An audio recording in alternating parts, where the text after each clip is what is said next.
22 years, not a single mainline Pokemon game has appeared on consoles. Sure, we've received a spate of spin-offs, from Pokemon Stadium to Pokemon XD Gale of Darkness to Pokken Tournament on the Wii U and Switch, but a true blue Pokemon RPG from Game Freak, the games that lie at the center of this multimedia behemoth, and which have made the series one of gaming's mainstays, have so far been confined to Nintendo's portables. Your Pokemon adventures have remained firmly on the small screen. Until now. Pokemon Let's Go Pikachu and Let's Go Eevee marks the first time a mainline Pokemon game has shown up on a home console. And while this isn't the core RPG we were promised, Pokemon 8 comes out next year.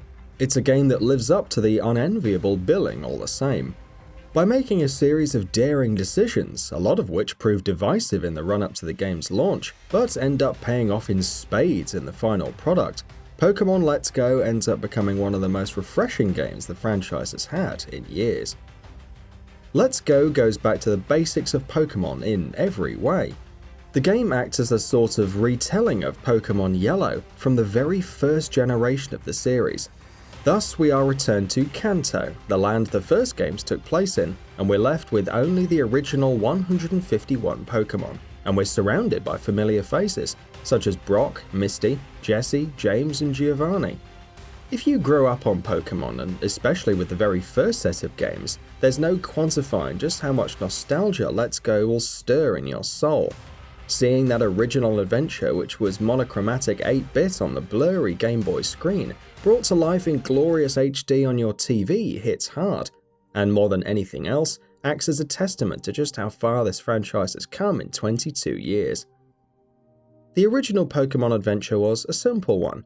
You set out to be the very best, and you tried to catch every Pokemon in the world. The world-saving plots with evil villains with all sorts of tangled schemes that went on to define future games weren't present here. Yes, you have Team Rocket, but they're a criminal enterprise with no grander schemes. Yes, there are still some legendary Pokemon to be found throughout Kanto, but they're waiting for the player who would step off the beaten trail to try and find them, rather than being an unavoidable part of the core story. This simplicity works wonderfully in the game's favour, because you are never bogged down with the kind of constant dialogue, NPC chatter and railroading that made the future games so tiresome. This is your adventure, and you make your way through Kanto at your own pace. And it's a breezy adventure too, light-hearted and never overbearing in any manner. This simplicity and breeziness is also reflected in the game's mechanics, which are severely stripped back from the complexity of the later Pokemon games. Gone are mechanics like weather effects, abilities, breeding and the like. Gone even are wild Pokemon battles. You encounter them directly in the overworld and then catch them in a Pokemon Go style minigame. More than anything else, this change has proven to be controversial, and while I wouldn't want to see Pokemon games in general move to this style of capturing Pokemon, I think it works well for this game. Kanto is just littered with trainers, and trainer battles are still in this game. By making Pokemon encounters not be battles, there's some variation introduced in the gameplay, and it never threatens to be bogged down in some of the longer dungeons like the original games often could. This mechanic also ties into the simplification of other mechanics I previously mentioned. For instance, Pokemon Let's Go deobfuscates stats such as EVs, used to determine your Pokemon's stat growth upon leveling up, and IVs, which are basically its genetically determined potential.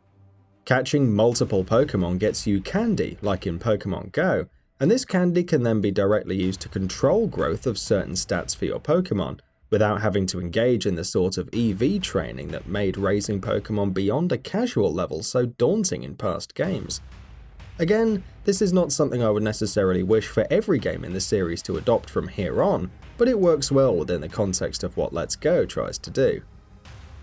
Stripping away extraneous mechanics and focusing only on the core, like with stripping away hundreds of Pokemon to return to only the original 151, works wonderfully in Let's Go's favour. The whole adventure feels liberated from the shackles of how overwrought Pokemon have become in recent years, and takes flight by focusing on the core premise that makes this franchise so enduring to begin with: you, your journey, your Pokemon, and your adventure. And your adventure and your Pokemon come to life like never before in Let's Go. Your bond with your Pokemon is placed firmly center stage in this game, with you receiving a starter corresponding to what version you pick up, who then stays outside of its Pokeball and perches on your head or shoulders for the rest of the game. You can play with your Pokemon, you can pet it, you can feed it, and as you do, your bond with it increases. As it comes to love you more, it becomes more effective in battle, surviving hits that would otherwise have killed it in one go, outlasting status afflictions like poison and paralysis, and growing quicker to try and please you. It finds items in the overworld for you and makes gifts to present you with them. It responds to story events and tries to catch your attention. It literally is the cutest thing I've ever seen. You can spend hours just petting your Pikachu and poking at its cheeks and feeling your heart melt as it giggles when you tickle it, or how goofy it looks in the various outfits you can deck your Pikachu or Eevee out in. Your Pikachu or Eevee isn't the only Pokemon you're limited to bonding with either. You can select a second Pokemon from your party to follow you around in the overworld. This Pokemon will also find things in the overworld, interact with them, and grow closer to you as you walk with it, with similar effects in battle as with your starter. Collectively, having your Pokemon out of their Pokeballs, interacting with the world meaningfully, as well as with you and removing random battles instead of having wild Pokemon spawn directly in the world, go a long way towards de-abstracting Pokemon as a concept. The world of Pokemon and the creatures who inhabit it have never before felt this alive and this tangibly real. For the very first time, the Pokemon world feels like how the anime has always depicted it, and how our imagination told us it must be like. Except now we don't need those gaps filled, we can see it as it is in the game itself. A lot of this comes down to the game's visual strength. From a technical perspective, this game isn't going to be winning any awards, and that's not what sells it here. Rather, it's the strong artistic vision and how striking and stunning it looks on the big screen, and on your Nintendo Switch screen alike. Colors are sharp, lines are crisp, textures are well defined and smooth, and the whole world pops out of your screen due to a very coherent and strong art style. The gorgeous art is backed by the iconic classic soundtrack brought to life anew with some of the best remixing I've ever heard in a video game remake.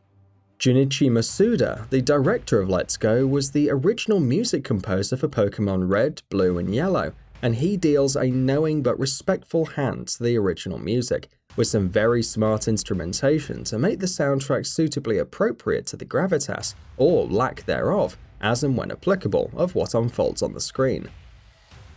For all of its considerable strengths, however, Pokemon Let's Go does have flaws.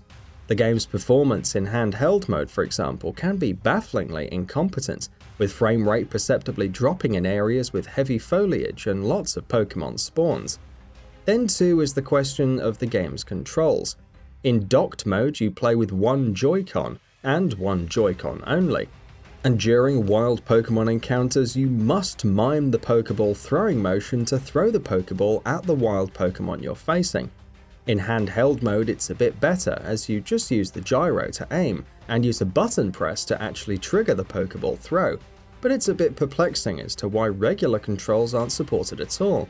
You can't use both Joy-Cons in their grip, and the game won't even acknowledge the Pro Controller. While the control scheme can get tiresome, it at least never gets in the way of the experience, so it's not as bad as it could have been otherwise, but it's a definite oversight in a game that otherwise goes out of its way to be so inclusive. The online functions are definitely lacking too. Now, once again, I get that this is a more streamlined Pokemon game for a wider audience, and that's fine, but for instance there's no actual random matchmaking for trading or battling, and online interactions are gated behind bizarre Poke-symbolic codes that you and your friends must input at the same time to be paired up with one another, while also hoping that no one else will have that exact same code at that exact same time. Again, it's needlessly convoluted, and flies in the face of how streamlined the rest of the game is. Those flaws exist, yes, but in the end they do little to detract from how strong the overall package is. Pokemon Red, Blue and Yellow were always a very strong core adventure, and Let's Go Pikachu and Eevee smartly update them for the modern era. with a slew of daring changes to the formula, a focus on you, your adventure, and your bond with your Pokemon, and gorgeous graphics that bring the world of Pokemon to life, Pokemon Let's Go represents a very auspicious home console debut for the largest franchise in the world and the best Pokemon game we've had in years. And that wraps it up. If you like what we're doing, please consider subscribing to our channel. We upload new videos daily, so make sure you don't miss them by subscribing. We appreciate your support and we thank you for checking us out.